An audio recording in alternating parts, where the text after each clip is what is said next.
శ్రీమాత్రే నమః. ప్రకృతిలో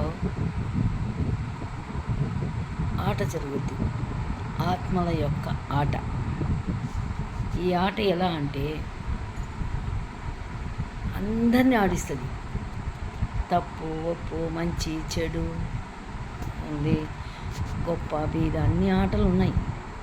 ఆ ఆటల్లో అన్నిటికన్నా ముఖ్యమైనది ధర్మం రక్షతో రక్షత.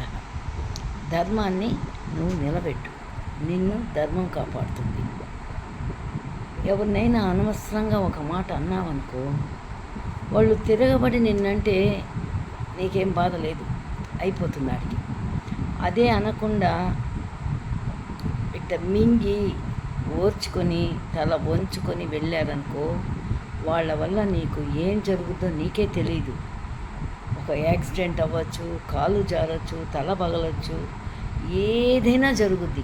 ఎందుకంటే వాళ్ళు పడ్డ ఆ వేదన లోపలుండే ఆత్మకు చేరుతుంది. ఆ ఆత్మే నీకు శిక్ష వేస్తుంది. వాళ్ళు ఏమీ అనక్కర్లేదు, ఆ ఆత్మే నీకు శిక్ష వేస్తుంది.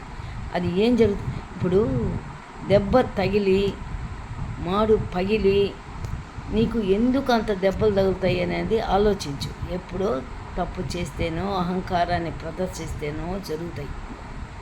ఆ దెబ్బలు తగిలి మళ్ళా గెటానయ్యి మళ్ళా ఓ స్థితికి వచ్చిన తర్వాత మళ్ళా నీ అహంకారాన్ని ప్రదర్శిస్తే అది ఎంత దెబ్బ అవుతుందో నీకు తెలుసా?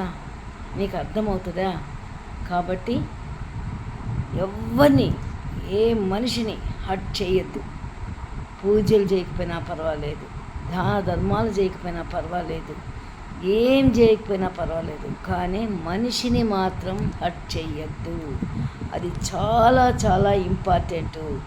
ఆ హర్ట్ చేసినందువల్ల వాళ్ళ శాపాలు, వాళ్ళ బాధ, వాళ్ళ ఇది అన్నీ తగులుతాయి. కాబట్టి దయచేసి చెప్తున్నాను, ఎవరిని హర్ట్ చేయొద్దు. జై శ్రీమాత్రే నమః.